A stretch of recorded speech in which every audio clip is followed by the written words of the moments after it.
Sobre o pedido de impeachment de Donald Trump, Leandro, a gente está percebendo aí um movimento para humilhar o presidente Donald Trump de todas as formas, seja banindo ele de todas as redes. Ontem de madrugada aqui no Brasil, ele foi banido até do YouTube. Agora esse pedido de impeachment, faltando poucos dias para ele sair da presidência. O que significa esse pedido de Donald Trump? E nas redes se falou muito do establishment, que precisam enterrar Donald Trump. Isso confere?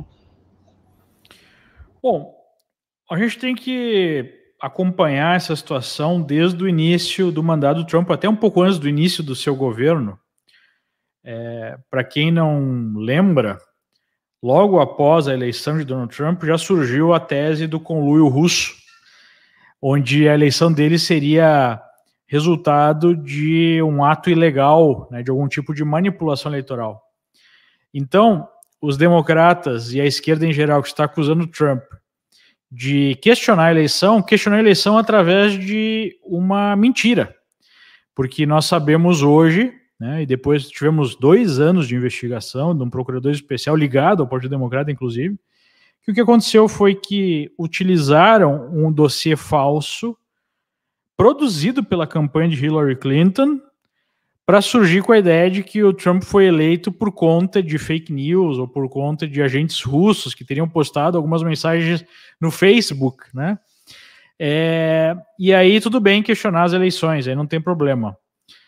Mas a ação imediata, né, a acusação imediata contra o Trump é que ele teria, digamos assim, sido responsável pelo ataque ao Capitólio, como se ele fosse responsável pelas pessoas que fizeram esse ato. Então, essa é a acusação. E não podemos esquecer, uma acusação que foi levantada em 2 ou 3 dias e julgada em 2 ou 3 dias. Nunca na história, eu acho, de qualquer democracia houve um processo de impeachment de 2 ou 3 dias, né?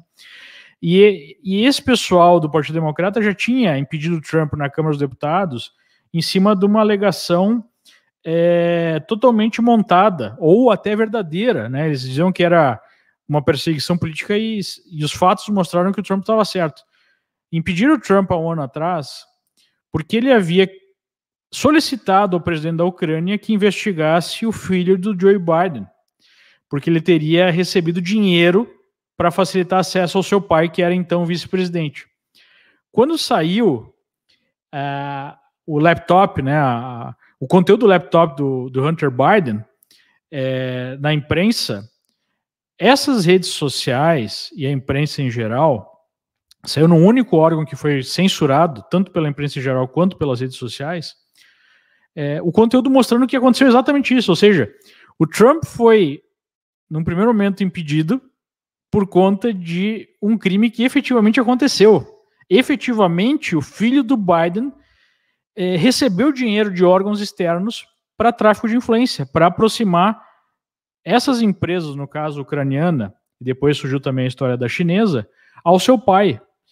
E veio, posteriormente, à tona o depoimento de um ex-sócio do filho do Joe Biden, mostrando que, de fato, eles se aproximaram de empresas chinesas, de uma empresa específica de energia ligada ao Partido Comunista Chinês, simplesmente para ter acesso ao Joe Biden. Então, o primeiro impeachment já foi uma fraude, porque foi em cima de um crime que o Trump estava tentando apresentar ao público, estava tentando investigar o que realmente aconteceu.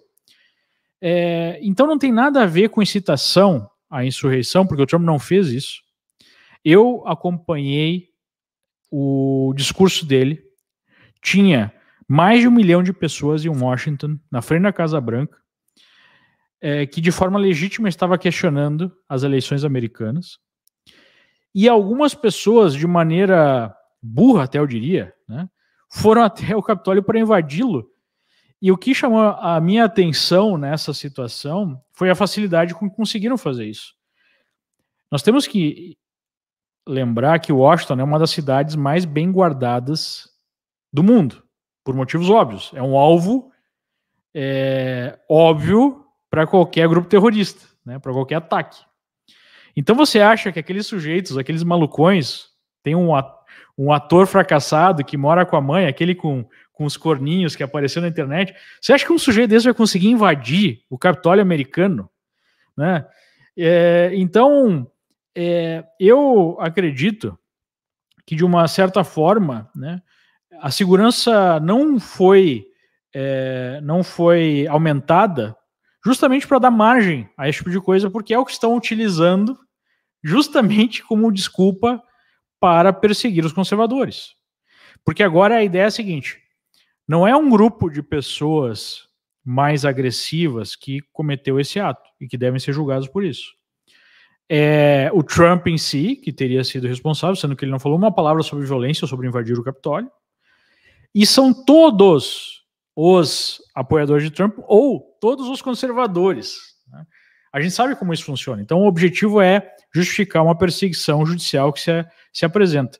O Brasil, ele é vanguarda no mundo em qualquer porcaria. Qualquer coisa ruim, o Brasil é vanguarda. Então, o Brasil já está à frente disso. Judicialmente, no Brasil, nós já temos uma perseguição judicial a conservadores. Né? Então, a Camila sabe bem disso, né? Sentiu na pele isso. Então, nos Estados Unidos está se criando aí as circunstâncias para justificar a mesma coisa.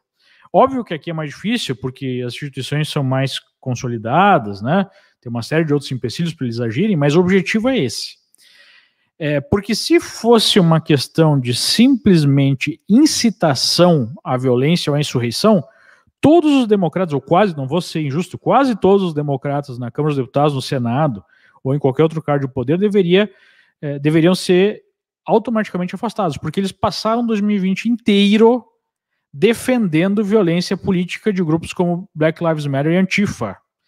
A vice-presidente eleita, né, que vai estar na Casa Branca a partir, ou vai estar, né, no cargo de vice-presidente, Casa Branca é só o presidente, vai estar no cargo de vice-presidente a partir do dia 20, ela foi até o Twitter em 2020, defendeu um crowdfunding para arrecadar recursos para retirar militantes extremistas, antifas e Black Lives Matter que foram presos por cometer atos de vandalismo. Nós tivemos a presidente da Câmara dos Deputados, né, Speaker of the House aqui nos Estados Unidos, a Nancy Pelosi, dizendo que achava estranho que ainda não havia acontecido uma revolução, sugerindo que ela seria positiva, aceitável. Nós tivemos outros deputados democratas abertamente defendendo uma revolução por conta desses grupos extremistas de esquerda, que chegaram ao ponto de ir para as ruas defender a morte de policiais. 25 pessoas morreram em 2020 por atos violentos desses grupos. Mais de 1.700 policiais foram, de alguma maneira, afetados, né? Sofreram ferimentos. Nessas cidades onde houve esse tipo de violência, a polícia foi atacada de todas as formas. Uma das plataformas era Defund the Police, ou seja, acabe com a polícia, né? Tire todas as verbas da polícia. Em Seattle, nós tivemos 4 quarteirões declarando que as leis americanas não valiam, que era um território autônomo, sob aplausos da prefeita da cidade, que era uma democrata. Né? Nós temos em Portland 120 dias consecutivos de ataque a um prédio de uma corte federal, onde as pessoas eram presas pela polícia e eram soltas por um procurador que foi eleito com dinheiro do George Soros, coisa que aconteceu em várias cidades americanas. Então, se você está falando em incentivar ou usar uma retórica inflamatória, que é, né, a acusação contra Trump, que foi aprovada hoje, né, na Câmara, e de forma mais vergonhosa ainda com o voto de 10 republicanos, que é o pessoal isentão, como a gente conhece no Brasil, que são os rhinos aqui, né, Republican only in name, ou in name only, né, para fazer o termo rhino, você tem que tirar todo esse pessoal do poder, porque eles efetivamente, e de forma muito mais explícita que o Trump, defenderam e continuam defendendo a violência política.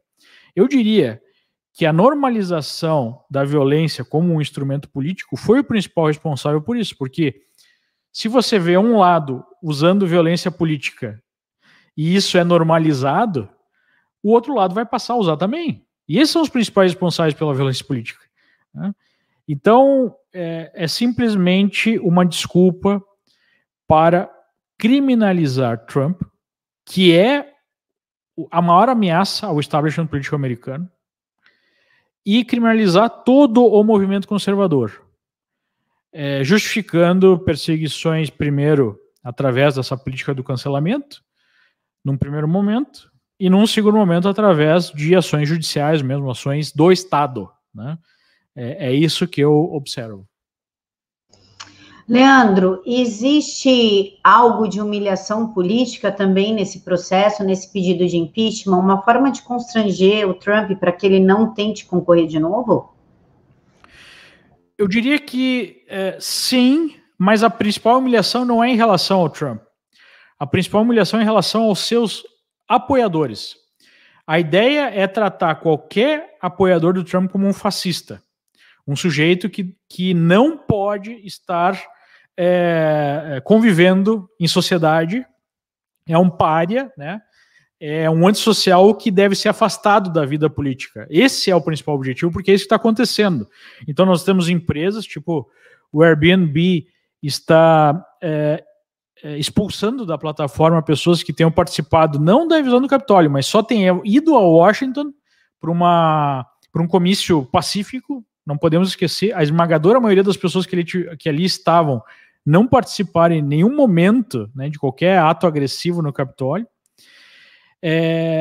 Então, o que nós temos é a busca por tratar qualquer apoiador de Trump como um fascista, como um extremista, como alguém que precisa ser afastado das redes, afastado da vida pública, afastado da própria sociedade, né?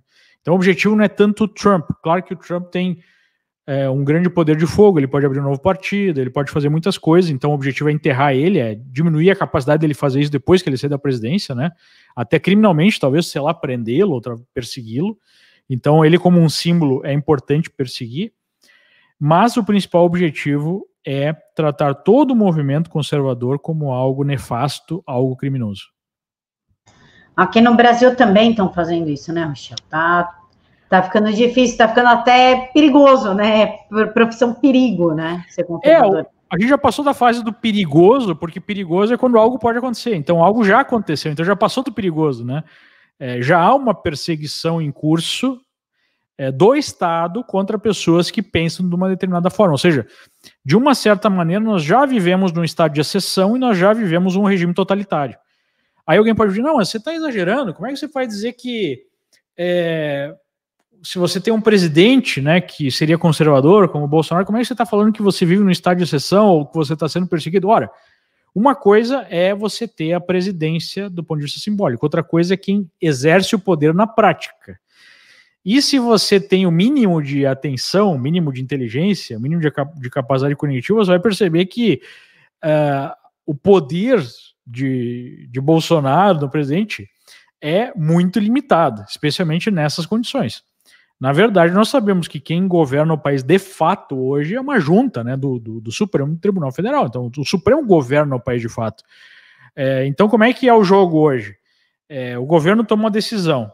Um partido como a Rede, né, que é o principal, um outro partido de oposição, entra no Supremo com pedido de questionamento, e o Supremo dá uma liminar que decide contra o que foi decidido pelo governo. Então, na prática, né, nós temos o judiciário funcionando como órgão executivo e até legislativo, tratorando até mesmo o legislativo. Então, a gente tem um executivo para inglês ver, a gente tem um legislativo para inglês ver, e quem realmente decide as coisas é o judiciário. E tanto no judiciário quanto no legislativo, a gente vê o quê? A gente vê não só a retórica, como atos concretos, né, inquéritos, buscas e apreensões, prisões em cima de pessoas que têm um perfil conservador, por crime de opinião, né, por crime de opinião, por nenhuma outra coisa. Então, não é um exagero afirmar que isso já é uma realidade brasileira. Não é uma realidade ainda aqui nos Estados Unidos, mas já é uma realidade brasileira.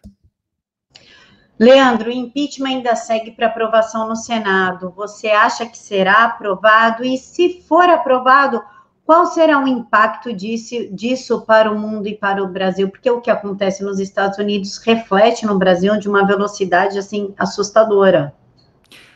Bom, independente de aprovação no impeachment, eu acho que esse movimento todo, tanto do ponto de vista do legislativo americano, quanto da mídia americana, da imprensa americana, quanto aí do meio cultural, enfim, de ser das empresas que controlam a internet, de ser aceitável você tratar o grupo conservador dessa forma, né, ser algo palpável, isso já reflete diretamente no Brasil e em outros lugares do mundo, ou seja, já fica, digamos assim, autorizado esse comportamento de perseguição a quem não segue a agenda de esquerda. Né?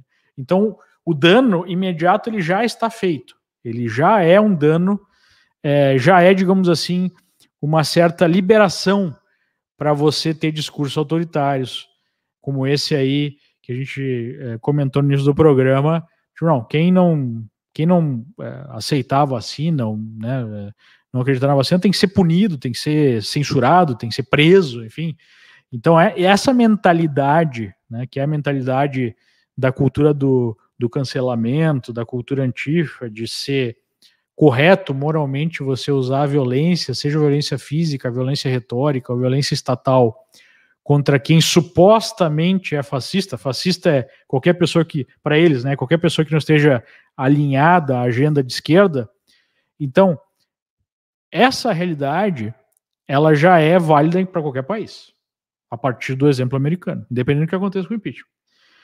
Se sair, de fato, o impeachment, que eu acho que ainda é pouco provável, né, porque você precisa ter 16 senadores republicanos traindo, né, Trump para isso acontecer. Já tem alguns que já anunciaram a sua traição, que é esse grupo burocrático, né, tecnocrata, são, sei lá, os amoedos da vida aí, né, do Partido Republicano. Eu acho ainda que não vai ter 16, mas se tiver, vai ser uma sinalização ainda pior, vai ser uma sinalização do tipo: o Partido Republicano não representa o movimento conservador, isso vai ser extremamente negativo para o Partido Republicano, para os conservadores, porque vai haver uma desunião, vai haver uma separação, uma divisão de forças, e isso, obviamente, que vai ser um presente para a esquerda, né? Vai facilitar mais ainda o trabalho da esquerda, que controla hoje, a partir do dia 20, a presidência, a Câmara, por pouca margem, o Senado, por pouca margem, a imprensa quase que de forma hegemônica, e as redes sociais ou as grandes empresas de tecnologia de forma totalmente hegemônica, né? Todas as grandes empresas de internet são alinhadas, ou eu iria mais longe, mandam no Partido Democrata. Na verdade, o poder é Big Tech, Partido Democrata, imprensa aqui como acessório, né? Consolidando um poder basicamente ditatorial, né? Porque se você não tem dissenso, você não tem espaço para dissenso, você tem um poder ditatorial. Então, o Mussolini, Camila, ele falava que o fascismo devia ser chamado de corporativismo, porque nada mais é do que a união entre estados e grandes corporações para o bem da sociedade. Nós não estamos vendo exatamente essa visão do ponto de vista das grandes empresas de tecnologia, a união do Estado de grandes corporações, que no nosso mundo moderno são essas empresas, para, entre aspas, o bem da sociedade. Então, a gente está vendo um regime fascista aí se levantando, né? E o mais interessante é que nós temos pessoas que se dizem antifascistas e estão apoiando isso, né?